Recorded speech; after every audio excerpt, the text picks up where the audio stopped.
अस्सलामुअलैकुम वरहमतुल्लाहि वबरकातुहू।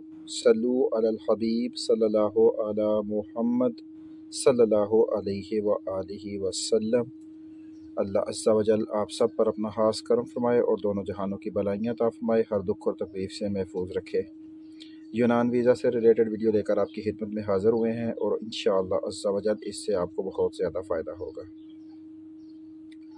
सबसे पहले अल्लाह अज़्ज़ा वजल की बारगाह में दुआ है कि अल्लाह अज़्ज़ा वजल मुल्क पाकिस्तान में जो मामलात चल रहे हैं इन पर अपना ख़ास करम फरमाए और अपना ख़ास फ़ज़ल फरमाए, हर मोमिन की जान को महफूज रखे और अल्लाह पाक पाकिस्तान को अपने हिफ्ज़ व ईमान में रखे। शैतान के शर से, लोगों की बुरी नज़रों से और दुश्मन की चालों से अल्लाह अज़्ज़ा वजल पाकिस्तान को महफूज रखे और पाकिस्तान के हर मुहिब्बे वतन सिपाही को अल्लाह ताला अपनी हिफाजत में रखे।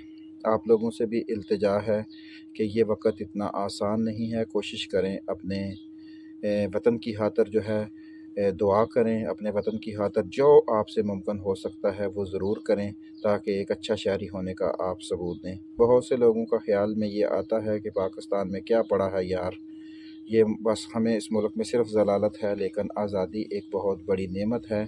और जब आप किसी भी अदर कंट्रीज़ में जाते हैं, किसी भी गैर मुल्क में आप जाते हैं, तो आपका पासपोर्ट ही आपकी पहचान है, आपका पासपोर्ट ही है जो आपको दूसरे मुल्क में ट्रैवल करने की इजाज़त देता है और आपका पासपोर्ट ही है जिससे आप खैर अफ़ीयत से ट्रैवल करके अपने वतन, अपने बच्चों के पास आ जाते हैं।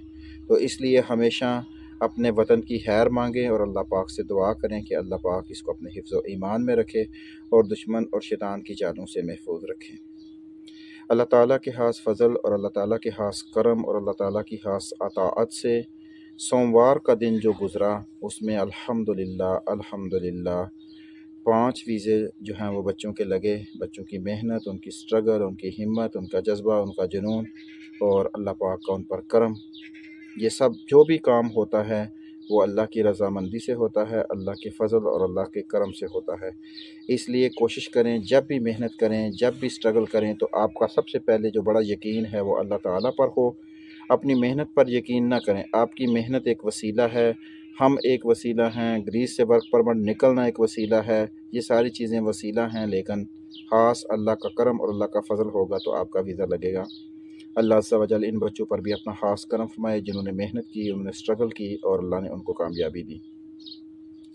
चंद चीज़ों को मद्देनज़र रखें। आप लोग अक्सर हमसे, पहली बात तो ये है कि आप लोगों से इल्तिजा है कि व्हाट्सएप पे जब मैसेज करते हैं अपनी और हमारी इज़्ज़त का भी ख्याल रखा करें और अपनी और हमारी टाइमिंग का भी ख्याल रखा करें। अगर हो सकता है कि आप मैसेज करने वाले एक हों, लेकिन हमारे पास मैसेज करने वालों की तादाद बहुत ज़्यादा होती है और बाज़ दफ़ा हकीकत में ये तकलीफ़ होती है कि यार क्यों नंबर दिया व्हाट्सएप के ऊपर, लोगों को अपना नंबर दे के अपनी ज़िंदगी ख़राब की और अपनी लोगों की अब बातें भी सुनाते हैं ना, बहुत से लोग बातें भी सुनाते हैं और ताने भी मारते हैं।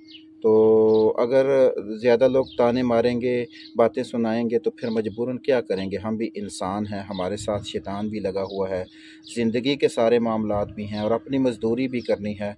और एक बंदा टाइम निकाल कर जब आपका काम करता है तो आप उसे ताने भी मारें और उसको मुख्तलिफ़ स्टेजों पे इमोशनली ब्लैकमेल भी करें तो फिर बंदे को तकलीफ़ होती है। बाकी ये है कि अल्लाह पाक से दुआ है, ये अल्लाह का फ़ज़ल ही है और अल्लाह का करम है, हमारी इसमें कोई बहादुरी नहीं है। बहुत गुनहगार हैं, सियाकार हैं और इल्म ज़रा बराबर भी नहीं है। बस अल्लाह की शफ़क़त, अल्लाह का रहम और अल्लाह का करम है कि जो काम हो रहा है। वरना आपको तो पता ही है कि पाकिस्तान में जिस बंदे से भी पूछें वो कहता है कि एम्बेसी में मेरा बंदा है, एम्बेसी में मेरा हाथ है, अंदाज़न मैं ही एम्बेसडर हूँ, मैं ही फ़ैसले करता हूँ वीज़ों के और मैं ही सारा कुछ करता हूँ, मुझसे वीज़ा लगवाएँ।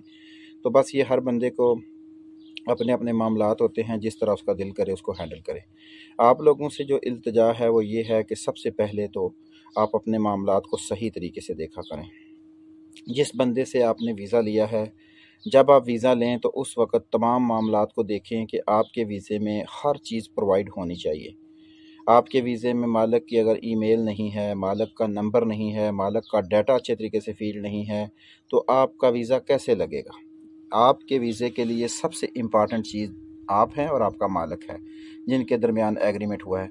तो इसलिए वीज़ा जिससे भी लेते हैं उस वक़्त अपने मामलात को अच्छे तरीके से देखें। स्टेप नंबर 1, अब आपने अच्छे तरीके से मामलात देख लिए, आपके पेपर बहुत अच्छे हैं। दूसरा स्टेप ये होता है कि हमारे अक्सर ये आदत होती है बंदों को कि जैसे ही उनका वीज़ा आता है तो उन्होंने कम से कम 200-250 बंदे को तो भेज के एक तो ये चेक करवाना होता है कि 1 नंबर है या 2 नंबर है, और दूसरा ये चेक करवाना होता है कि भाई मेरा काम करवा दो, कितने में करवा के दोगे, मेरा काम करवा दो, कितने में करवा के दोगे।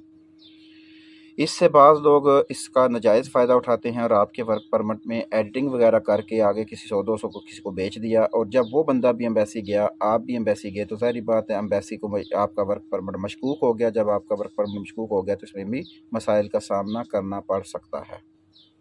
इसलिए इस तरह के मामलात को सोचा समझा करें। जब भी आप किसी बंदे पे से काम करवाते हैं तो पहले आपको उसके ऊपर यकीन होना चाहिए। अगर आपको उसके ऊपर यकीन नहीं है तो काम ना करवाएं, और फिर जब यकीन कर लिया तो फिर उन कागजात को इधर उधर भेज के तसल्ली करने से बेहतर है कि उस यकीन के ऊपर चला जाए। एक तो बात इसका भी आपने ख़ास ख्याल रखना है। उसके बाद आपकी सेकंड स्टेप आ जाता है कि आपका वीज़ा यहाँ से वर्क परमिट पाकिस्तान चला गया, अब आपका लाहे अमल है।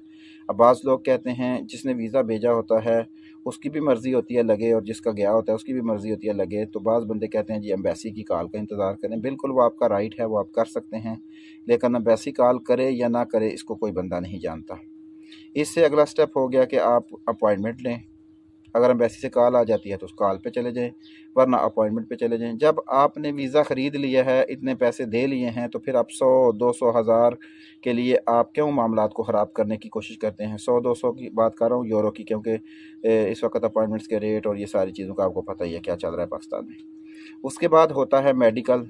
मेडिकल में भी आप लोग अपना कच्चा मेडिकल करवाएं, ताकि अगर आपको किसी किस्म की परेशानी है तो आप उसको हैंडल कर लें।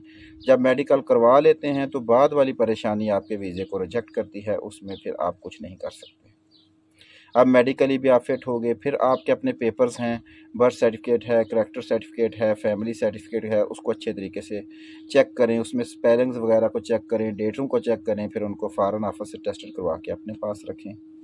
इसके बाद आता है एक स्टेप कि आपने ट्रैवल इंश्योरेंस करवानी है, आपने वीज़ा फॉर्म तैयार करवाना है। ट्रैवल इंश्योरेंस मार्केट में जो भी आपको मिलती हैं उसमें बहुत कम लोग ऐसे हैं कि जिनकी ट्रैवल इंश्योरेंस 100% असल है, वरना ऊपर 14 लिखा है, अंदर 5 है, किसी का अंदर 7 है, किसी का अंदर 6 है, बाहर कुछ और अंदर कुछ और। इन चीज़ों को भी आप हैंडल करने की कोशिश करें जब आपने पैसे करने हैं। असल में होता ये है कि हम लोग क्या करते हैं कि एक चीज़ है बाज़ार में 15,000 की बिक रही है, तो अगर वो आप 9,000 की ले रहे हैं, 8,000 की ले रहे हैं, तो आपको सोचना तो चाहिए ना कि यार सामने वाला मुझे इतने कम पैसों में दे रहा है, हालांकि इस चीज़ की कीमत और है।